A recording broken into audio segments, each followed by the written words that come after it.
Thank you very much. The microphone's good? Okay, good. I don't need this. I get this mic so I can walk peripatetically around the stage like Socrates. It's a pleasure to be here. It's really an honor to be here today with all these pro-life and pro-family leaders. I'm tempted to just incorporate by reference everything Pastor Anderson said and sit down, but I will offer a few remarks.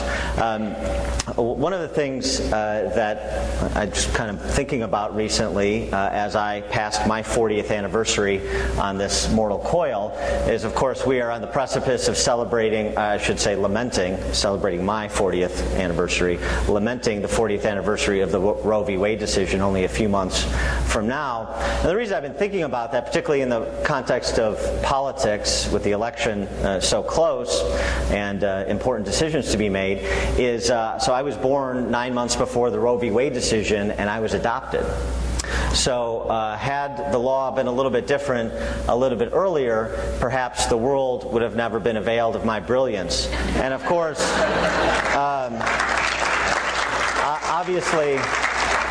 obviously that is not a world in any of us which to live. And so this is very important. And I have been in Illinois politics and government and now media for I guess almost 18 years now since I graduated from Northwestern University.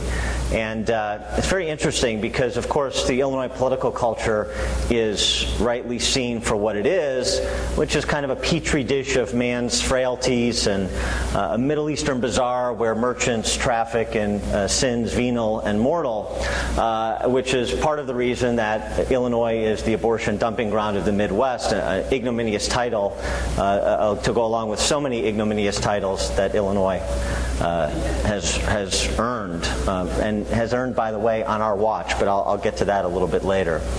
And so you think about this and think, well, this is something to be exasperated about, but it's actually steeled my resolve for both promoting the culture of life and promoting liberty that has been talked about so much this morning. And the reason is because if you're in this arena of politics and media, particularly in Chicago, what happens is it crystallizes the choice that every one of us must make, and the choice that every one of the people within your circles of influence over which you do have influence must make, and maybe sometimes must be reminded of the choice that they have to make. And that choice, to me, boils down to you either believe in God or you believe you are your own God. And I think we have seen the Pandora's box that is opened when people make the latter choice of believing themselves to be their own gods. But that fundamentally is the choice, and it is from that choice which all public policy flows eminently. It's interesting, I don't know if you've read this book, this is about a decade or so ago, maybe a little longer, but it was a bestseller, New York Times bestseller called The Liars Club, written by a Syracuse literature professor named Mary Karr. And Mary Karr has gone a little bit of an evolution, and she described this in a way I've never heard described before, but I think it's really interesting in a conversational way to talk to people about this choice. And what she says is, for a long time I used to believe that if it came from my head, then it had to be true. It took me a long time to be skeptical of what comes from my head. To say, wait, okay, this is what I'm thinking, but now I need to take that opinion, that viewpoint, and I need to bump it up against what I know to be absolute truth. There is no such thing as living my truth, which has become part of our popular culture parlance. And I thought that's such a interesting, simple, but yet very insightful way to look at it. Is I'm thinking about something, now let me bump that up against the standard of what I absolutely know to be true and to see if it comports. And if it doesn't comport, then I guess I need to reflect a bit further. If it does comport, then I guess I know I'm on the right path, and that's very key. And I think about this as in the context of a political campaign. I'm a political animal of sorts, or I have been over the last a couple of decades. So kind of I look at everything through a political prism because my battles are really in that arena. And I know St. Francis Assisi's admonition that we should always preach the gospel and when use words when necessary. But I think words are necessary now. And I am not somebody that quotes Scripture routinely like some of the previous speakers, because I'm Catholic, and so of course I don't have to. I don't have to read the Bible because I've got a special dispensation, since I'm preferred in the eyes of God, as you all know. But a great man once said that words are the currency of politics. That great man, of course, was me. And what I think I meant when I said that is that this is how we communicate the things that we believe and how we believe a free society should be governed. The values that should be reflected in the laws that regulate the interaction of, in this country, 300 million people, in this state, 13 million people. So you have to communicate to others who haven't been exposed to the scholarship or the ideas or the Scripture in the way that you have, because otherwise ignorance prevails, and we are ground zero where ignorance has prevailed for these many years, and for much longer than I think it otherwise should. There was a mention in that promo for the documentary that Dave Smith was talking about the free enterprise system, and then Pastor Anderson talked about God loves liberty. What is the free enterprise system? Finally, we had in the last two debates, Mitt Romney's debate against the president, Paul Ryan's debate against the vice president, a discussion about the morality of the marketplace. Because what is a business? It's a service organization. If you don't provide value, if you don't give value first to your customers or your clients, you're out of business. It is government that's predicated on force. It is businesses in the free enterprise system that is predicated on persuasion. So there's a morality there. And that morality, again, should be reflected in the laws that govern our interactions, both economic, intellectual, spiritual.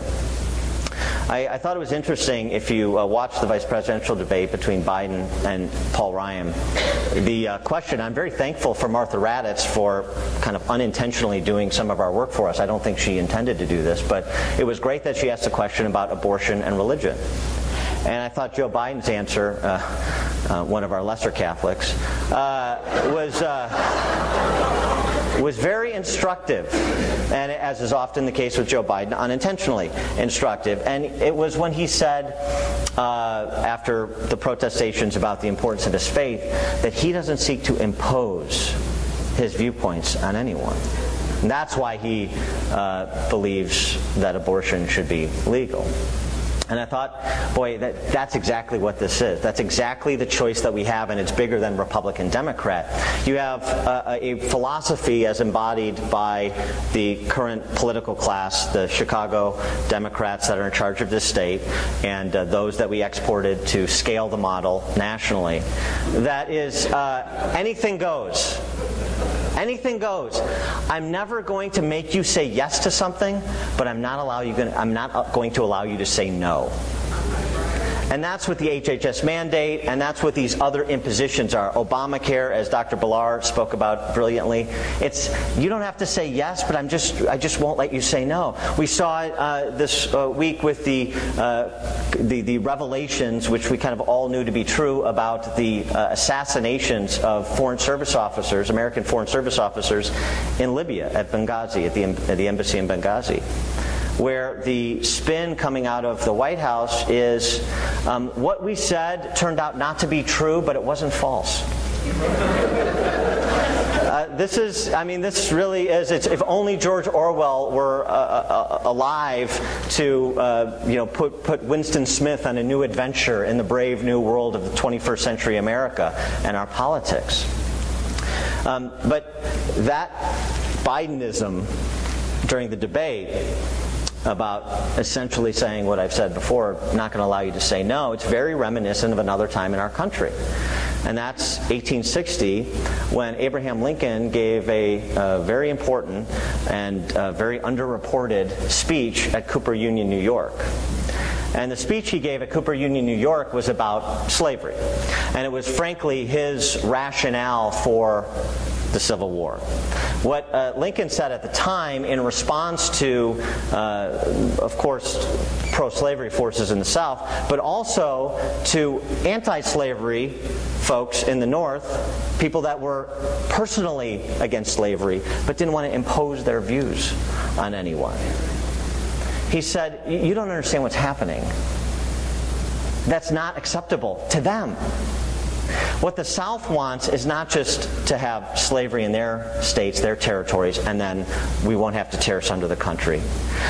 What the South wants is not to just ultimately say, no, now we've got slavery, you've conceded the point that slavery is acceptable where we say it's acceptable, now we want to extend it to the North. Now we want people who believe as we do in the South, who live in the North, to have the same rights that we have to own slaves. And they won't stop there either. They won't stop until we who believe that slavery is a moral evil call it a moral good. And they won't stop there either. They won't stop until we say that what we believe to be a moral evil is a moral good and we finance it. Sound familiar?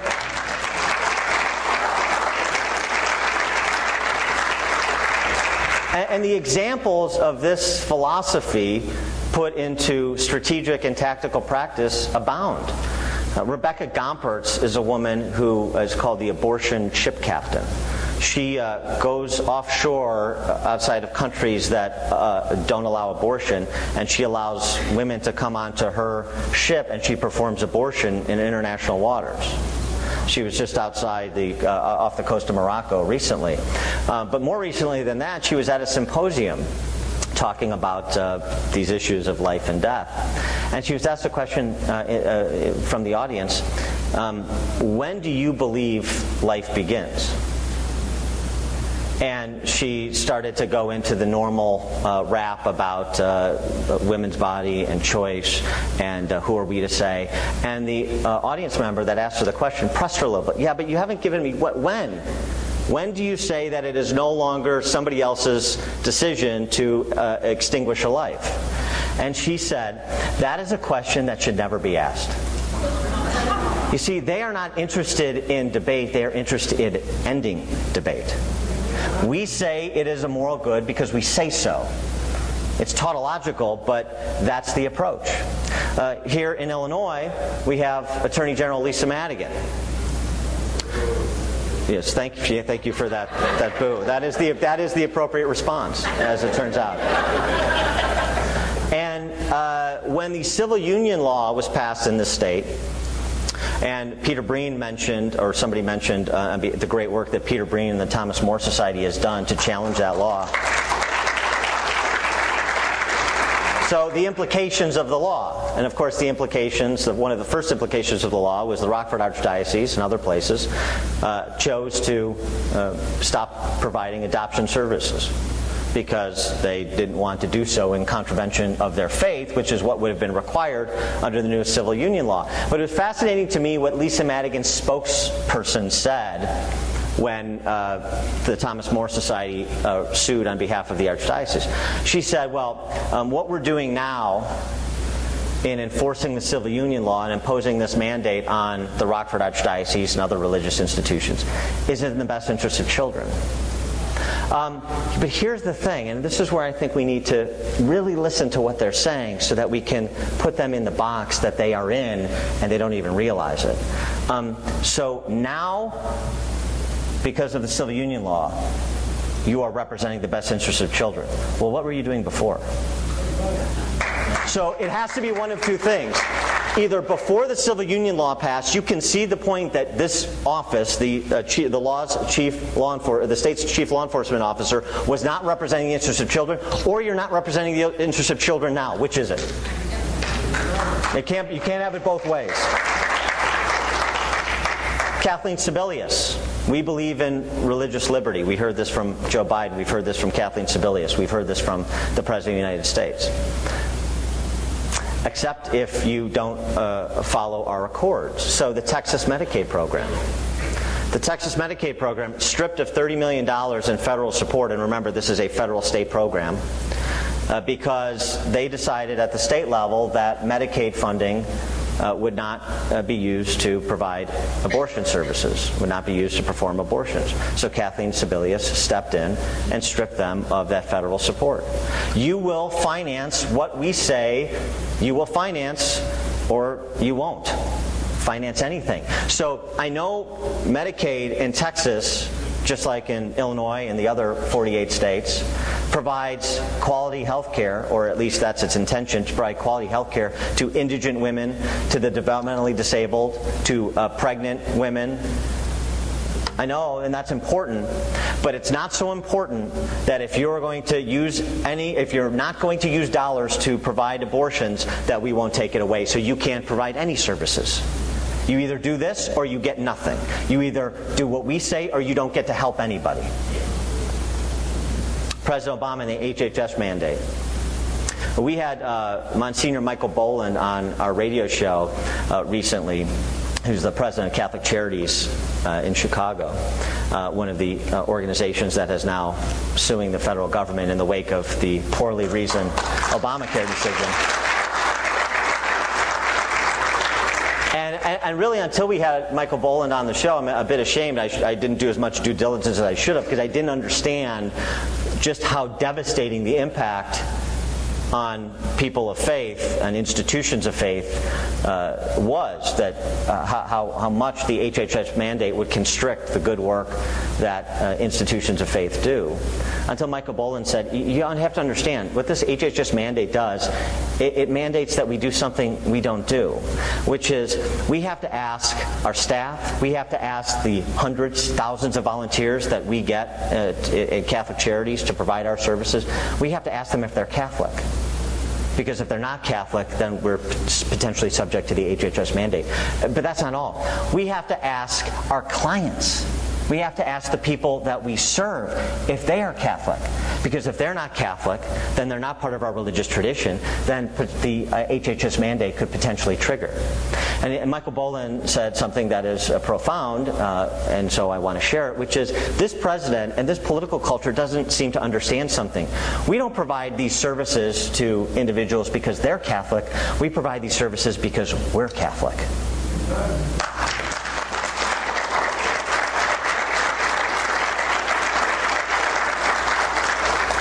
And then the last example to close out the analogy to Cooper Union and what Lincoln was talking about with the pro-slavery forces in the country at the time is Planned Parenthood and the Susan G. Komen Foundation flap.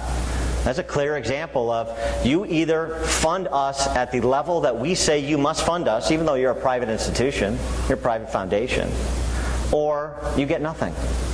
So if you don't believe in what we're doing, that is not an acceptable reason to pull out.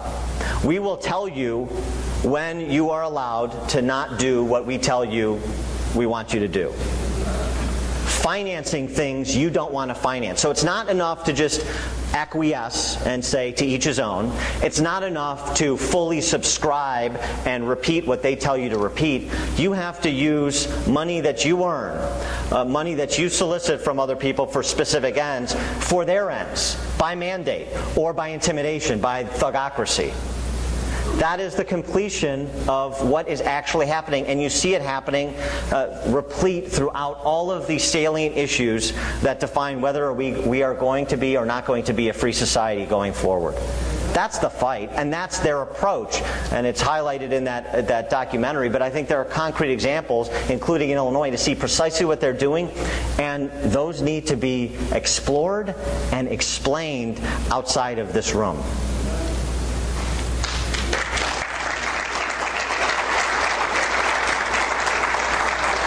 The last thing I want to touch upon is how we communicate who we are within our circles of influence, including to people that haven't signed on, including to people that have some skepticism.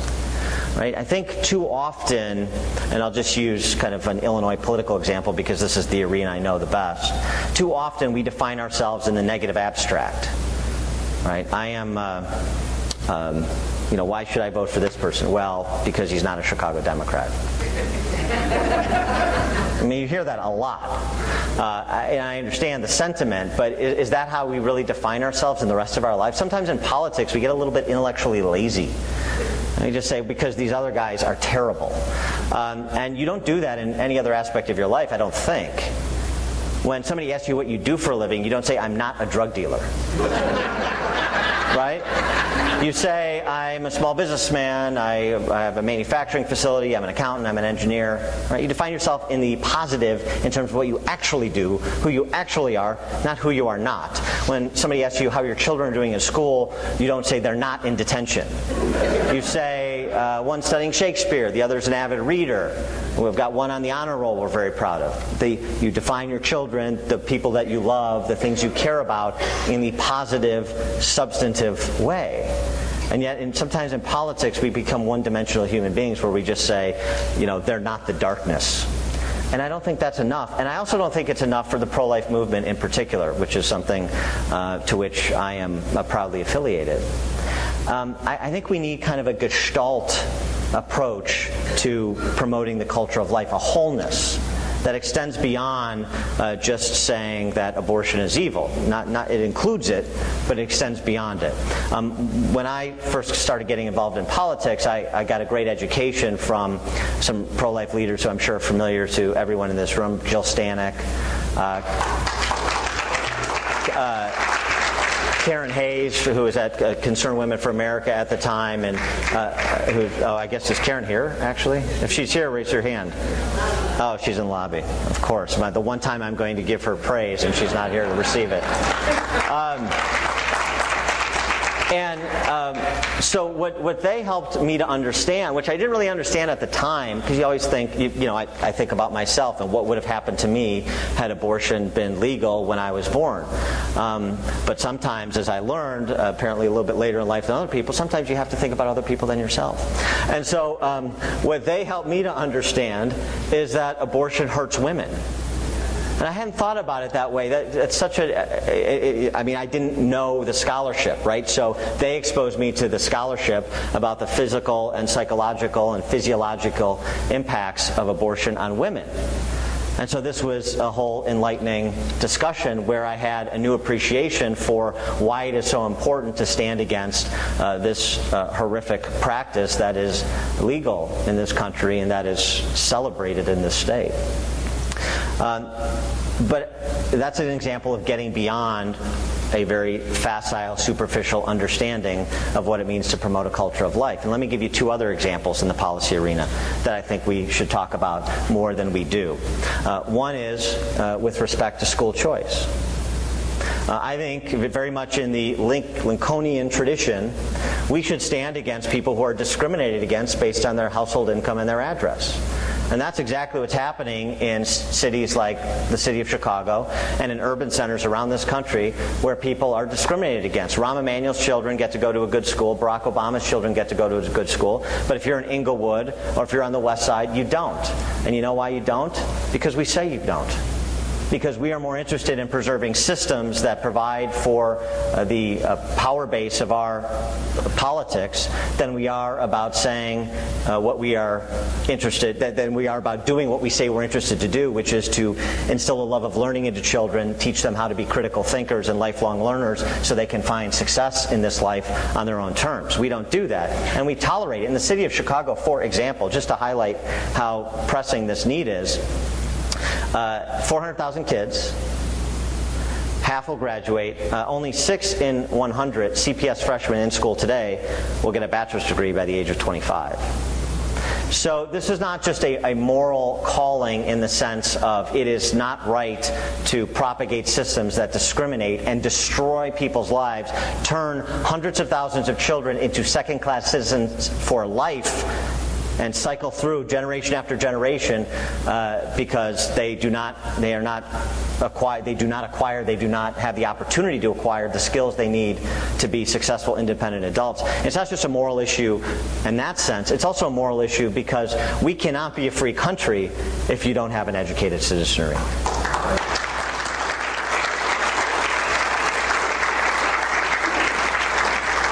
And by the way, just kind of point of order, a bit of a tangent, there are a lot of school districts in the leafy suburbs that are masquerading as great school districts, living off past glory they no longer deserve. So be very wary of your school districts. Pay attention to what is happening where the majority of your property tax dollars go and the majority of the decision about our country's future will occur. And that is, what are we doing to train and enlighten and educate future generations of Americans? We're not doing a particularly good job. Bill Bennett, Secretary of Education under Ronald Reagan, said in 1991 that the Chicago public school system was so poor that the Ku Klux Klan could not have designed a system more destructive to minority children than CPS. And you know what's happened in the intervening 2 decades? The only thing that's happened is that the children in CPS 20 years ago are now parents of children in CPS today, because it hasn't improved. And that's happening on our watch. Something else happening on our watch. Illinois, 51st out of 50.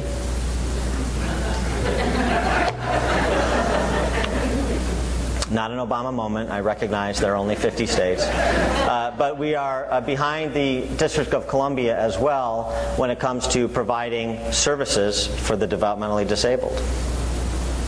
Happening on our watch. That, to me, that data point is the one that you should remember from my little diatribe and share liberally within your circles of influence. It's the only thing I would like you to do liberally. And that is, and the reason is because that, more than all of the financial data that you hear routinely, speaks to how barbaric we have become as a state. Sometimes barbarians wear suits. And in this state, it's very fascinating because I understand from the political class, and this is a bipartisan indictment, that they are very concerned about the least of my brother, in the ecumenical sense of that phrase. They are very concerned about the social safety net. They are all going to make sure that people who require state services through no fault of their own are provided those services, because that's what you do in a civilized society. And I agree with them. But here's the problem. We have the highest state deficit per capita and the lowest credit rating. We have the highest unfunded public pension and health care liability in the country, $200 billion. We have $40 billion in bond debt. We just passed a $7 billion tax increase, and the amount of unpaid state bills to vendors that have provided goods or services in good faith actually went up to north of $9 billion. So the question is, after all of that taxing and spending and borrowing and spending, if the truly vulnerable were truly a constituency for which you had great concern, then how could we be 51st out of 50 in providing services to them? See how those things are incongruous? Right? So I thought about this for 5 seconds, and you know what explains these conflicting statements? Politicians in Illinois are lying.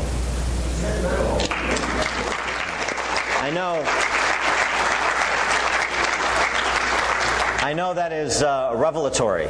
That is a shocking statement to offer.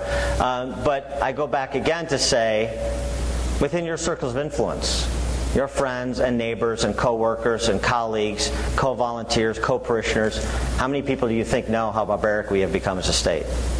The depths to which the state has sunk. And as I mentioned at the outset, oh, by the way, this is a little awkward, we're all Illinois residents. So it's happened on our watch. So there is an accountability that we owe as well to what happens on our watch. And I know politics is banal and annoying and repugnant on so many levels. And I know that people don't like to be called names. And I know that Mike Madigan is mean. And I know that the Bears play on Sunday, and I know all of the excuses for why we don't get out and become politically active, why we get exasperated by the political leadership we see, but that's precisely what they want to have happen to people who otherwise know better. They want you not to act in accordance with what you know to be true, because that's how they succeed, based on the failures of people who otherwise know better. And so this is the real call, with 30 days to go before an election, is in a free society, you get the representation you deserve. And, it's hard to say, to tell people, to think about it myself, that I deserve and we deserve what we have gotten in this state and what we exported to the federal level. But I don't know how else to say it. How else to say it? You want good people to run for office? We have good people running for office. You heard from one of them today, Dr. Ballar. You want to remove a political class that is craven and despicable and diabolical, that uses other human beings as cannon fodder to advance their agenda, and that's what they're doing. You have the opportunity to do that. But you have to be willing to be an opinion leader within your circle of influence. You already are. That's why you're here on a Saturday morning, and those people in your circles of influence are not.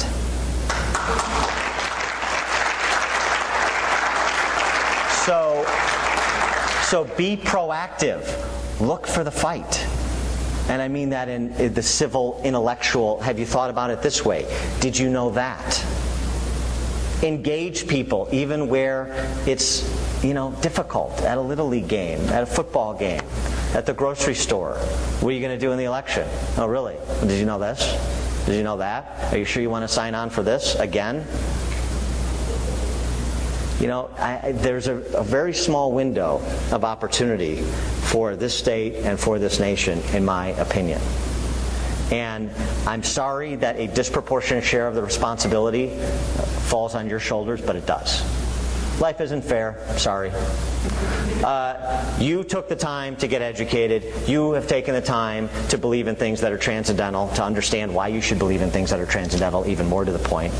And many of you, most of you, I presume, are already actively engaged. Get more active. Be more aggressive. Politics is a fight. It is war by other means. It really is. And because you have competing visions of how society should be ordered. That's a good thing.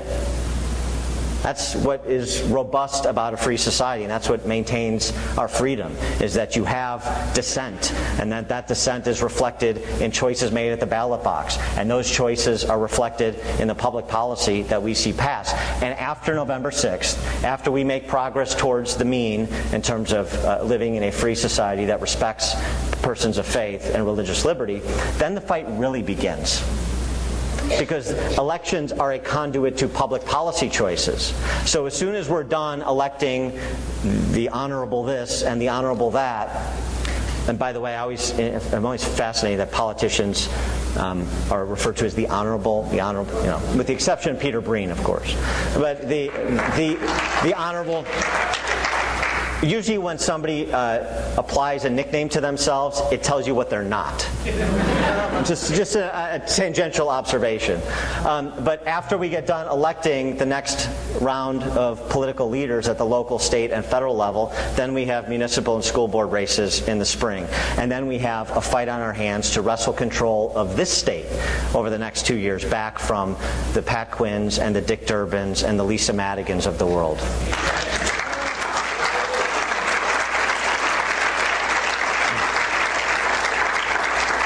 If I would have followed my mother's advice and not gone into politics, I would have, I think, become a basketball coach. And because that's actually what I really like to do, is coach basketball. But one of the great basketball coaches of the 20th century is John Wooden, UCLA coach. Some of you may remember 10 championships in 12 years at UCLA. And Wooden has a pyramid of success. Wooden was a deeply religious, Christian, philosophical individual. And one of the things that he was famous for doing was never scouting his opponents, because he said that if we do what we're supposed to do, it doesn't matter what they do. And that's precisely